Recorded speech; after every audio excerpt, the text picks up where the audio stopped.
જય સોમનાથ વિદ્યાર્થી મિત્રો, ગતિના નિયમો પાઠની થિયરી આપણે છેલ્લે પૂરી કરી. દાખલા તરફ આગળ વધીએ તો ઉદાહરણ નંબર 2.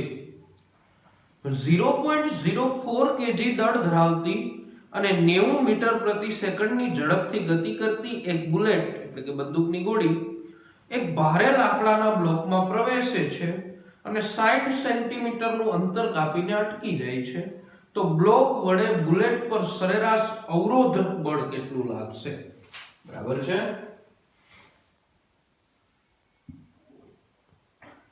ડેટામાં તમને આપ્યું છે m આપ્યા છે 0.04 kg. બરાબર છે. v1 પેલી ઝડપ = 90 મીટર પર સેકન્ડ, બીજી ઝડપ v2 આપ્યા છે 0 મીટર પર સેકન્ડ, કેમ કે લાકડાના બ્લોકમાં પ્રવેશી અને સ્થિર થઈ જાય છે એટલે v2 બરાબર કેટલા થશે? 0. અંતર એક આપે છે d = 60 સેન્ટીમીટર = 60 ગુણાકારમાં 10 ની -2 ઘાત મીટર = 0.6 મીટર. બરાબર. તો અવરોધક બળ F બરાબર કેટલા આવું આપણે મેળવવાનું છે. બરાબર છે. આપણે કાર્ય ઊર્જા પ્રમેય જોઈએ તો કાર્ય ઊર્જા પ્રમેય પરથી કાર્ય ઊર્જા પ્રમેયનું સૂત્ર થશે W = delta K. That's why W = delta K ને આવી રીતે પણ લખી શકાય K2 - K1. K બરાબર 1/2 હું લખી દઉં. K આવું પણ કહી શકાય 1/2 mv². બરાબર છે. દળ સમાન છે એટલે m કોમન રહેશે એટલે અહીંયા શું થશે? 1/2 mv²- 1/2 mv1². બરાબર છે. 1/2 m ને કોમન કાઢો એટલે 1/2 mv2² - v1². બરાબર છે. એટલે 1/2 m ની કિંમત મૂકો. m કેટલા આપ્યા છે આપણે? 0.04 કૌંસમાં v2 એટલે 0 નો વર્ગ માઈનસ v1 એટલે 90 નો વર્ગ = થશે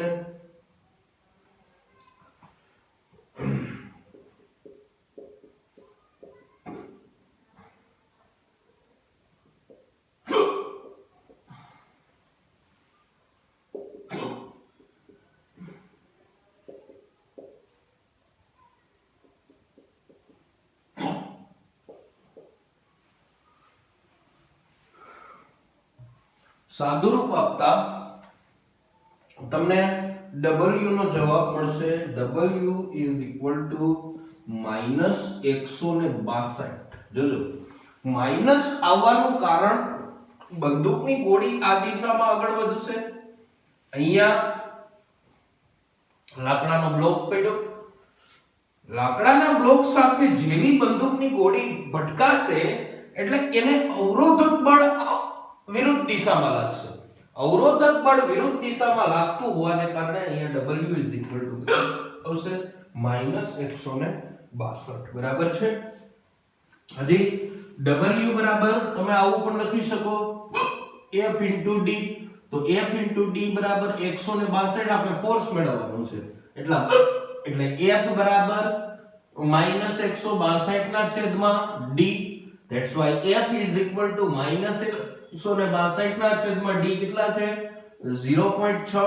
That's why F = સાદુરૂપ આપતા તમને મળશે 270 ન્યૂટન. માઈનસ લખો તો પણ ચાલે અને ન લખો તો પણ ચાલે, કેમ કે બળ કોઈ દી માઈનસમાં હોય નહીં, પણ માઈનસ નિશાની છે એ અહીંયા દિશા દર્શાવે છે.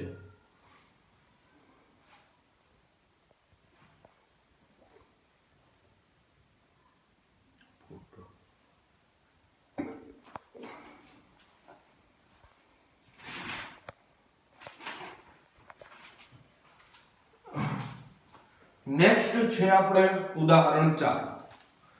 એક બેટ્સમેન બોલને તેની 12 મીટર પ્રતિ સેકન્ડની પ્રારંભિક ઝડપને બદલ્યા સિવાય સીધો બોલરની દિશામાં પાછો ફટકારે છે.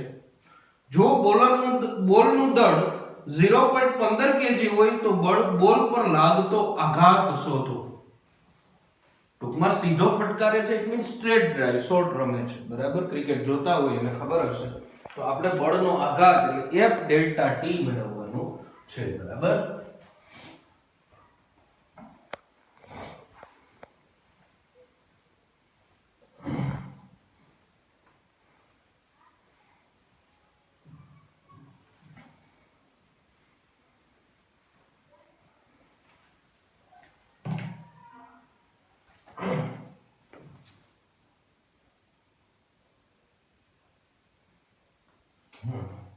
શું આપ્યું છે? બોલનું દળ m is equal to 0.15 kg.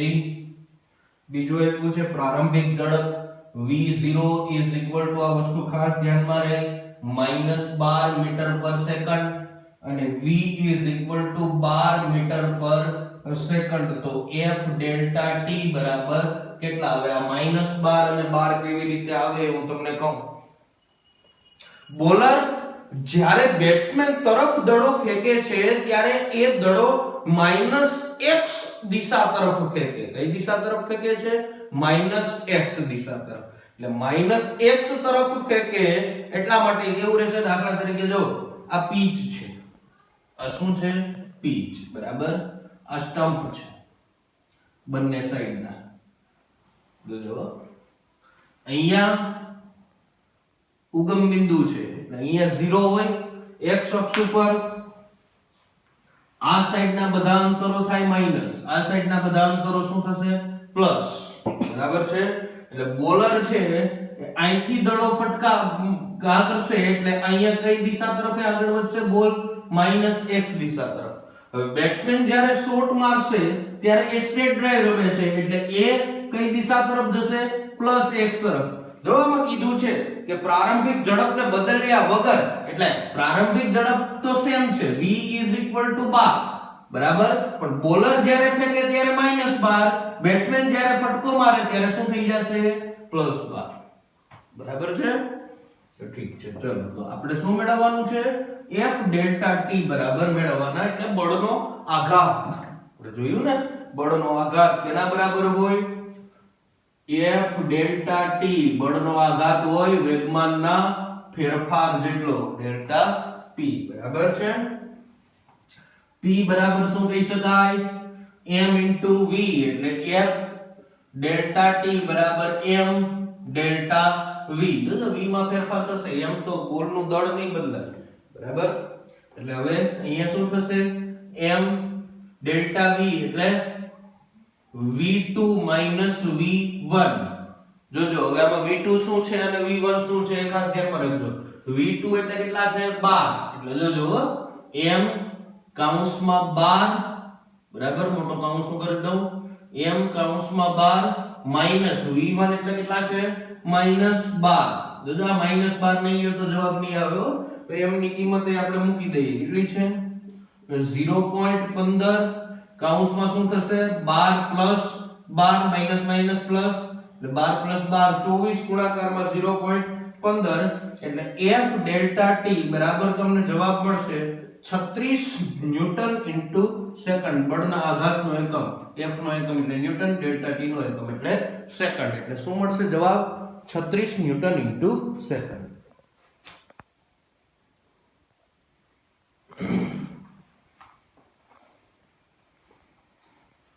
છઠ્ઠો દાખલો. છઠ્ઠા દાખલામાં એવું કીધું છે, આકૃતિ જુઓ. 6 kg દળને છતથી 2 મીટર લંબાઈના દોરડા વડે લટકાવેલ છે. દોરડાના મધ્ય બિંદુ એટલે કે P એ 50 ન્યૂટનનું એક બળ સમક્ષિતિજ દિશામાં આકૃતિમાં દર્શાવ્યા મુજબ લગાડવામાં આવે છે. સંતુલન સ્થિતિમાં દોરડું ઉર્ધ્વ દિશા સાથે કેટલો કોણ બનાવશે?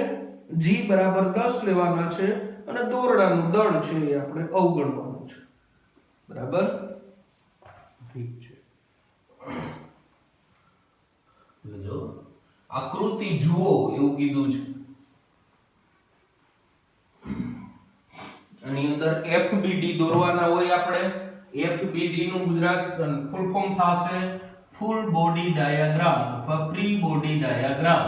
શું થશે? પ્રી બોડી અથવા ફૂલ બોડી ડાયાગ્રામ. એટલે આખી આકૃતિ આપણે દોરી લઈએ આવી રીતે. જોજો દ્રઢ આધાર છે. દ્રઢ આધાર ઉપરથી એક આવી રીતે દોરડું છે લટકાવવામાં આવ્યું. આ છે એ બરાબર. હવે આ દિશામાં એક 50 ન્યૂટન બળ છે લાગે આમ ખેંચે દોરડા બરાબર. આ દિશામાં કોઈ વજન લટકાવ્યું છે W m g બરાબર છે. અને મધ્ય બિંદુને હું P બિંદુ નામ આપું. અહીંયા કોઈ કોણ બને છે એ કોણને નામ આપું છું હું થીટા. આ થીટા જ આપણે મેળવવાનો છે. અહીંયા છે ટેન્સાઇલ ફોર્સ તણાવ બળ T1 બરાબર. આ દિશામાં દાખલા તરીકે તણાવ બળ છે T2 બરાબર. બસ આવું રાખીએ આપણે. સોરી તણાવ બળ T2 આ દિશામાં થશે બરાબર. એટલે હવે આમાં આપણે બે FBD દોરશું. તો જોજો ધ્યાન રાખજો. પહેલા આપણે દોરીએ W નો FBD. FBD ને ગુજરાતી ફૂલ ફોર્મ કહેવાય એનું ફ્રી બોડી ડાયાગ્રામ. એટલે હવે ખાલી આમાં આપણે W ને લઈને હાલવાનું. તો W ને લઈને હાલવું હોય તો W અહીંયા મધ્ય બિંદુથી અહીંયા છે. જોજો વજન કઈ રીતે છે હું કહું. અહીંયા એક વજન છે દાખલા તરીકે આ W છે આપણા માટે. તો આવી આ કન્ડિશન છે. આ દાખલા તરીકે વજન બરાબર.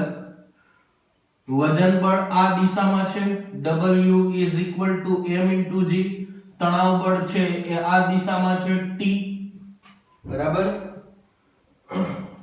એમ આપણે આપ્યું છે એમ કેટલું છે 6 kg બરાબર. એટલે આમાં બંને વિરુદ્ધ દિશામાં છે એટલે આની મુજબ ગણતરી કરી શકો. T2 આનું નામ શું છે આપણે અહીંયા T2 છે ને. એટલે T2 W બરાબર. એટલે T2 W બરાબર શું લખી શકાય m g બરાબર. એટલે T2 m કેટલા છે 6 g કેટલા છે 10 એટલે T2 બરાબર કેટલા થશે 60 ન્યૂટન. જોજો આ ધ્યાનમાં રાખજો કામ આવશે. T2 બરાબર કેટલા મળ્યા આપણે 60 ન્યૂટન બરાબર. હવે આપણે P નો FBD દોરીએ.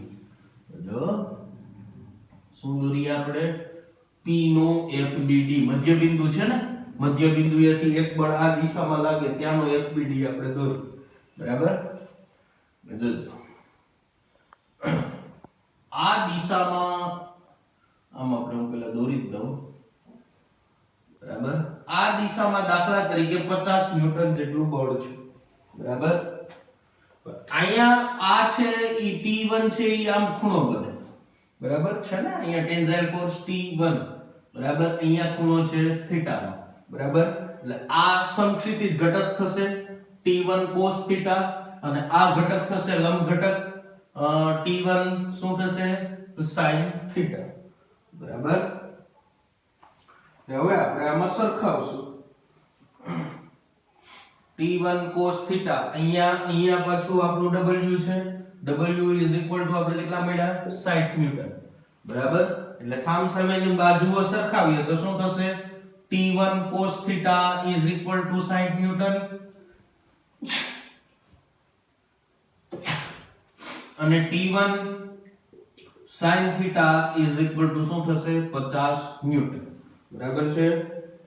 અને સમીકરણ 1 આપો અને 2 આપો બરાબર. sin ના છેદમાં cos tan લેવાનું છે. એટલે આપણે સમીકરણ 2 ને સમીકરણ 1 વડે ભાગતા 2 ને કેટલા વડે ભાગીએ 1 વડે. એટલે 2 શું છે તો ભાઈ T1 sin થીટા એના છેદમાં T1 cos થીટા 50 ના છેદમાં 60. T1 cancel. sin ના છેદમાં cos એટલે શું કહી શકાય tan થીટા 50 ના છેદમાં 60 એટલે તમને જવાબ મળશે 0.8333 બરાબર. થીટા ખાલી હોય તો થીટા tan ને સામેની સાઈડ મોકલો એટલે theta is equal to tan inverse 0.8333 બરાબર. tan 0.83 આપણે તમારે બુક આપેલી હોય ને sin cosine tangent natural sin natural cosine એમાં જોવાનું હોય આનું મૂલ્ય બરાબર. એટલે અત્યારે તો હું લખી દઉં છું આનું મૂલ્ય થીટા નું થશે theta is equal to 39 degree અને 48 મિનિટ બરાબર. તો આ ખૂણો છે કેટલાનો બને છે 39 ડિગ્રી અને 48 મિનિટ બરાબર.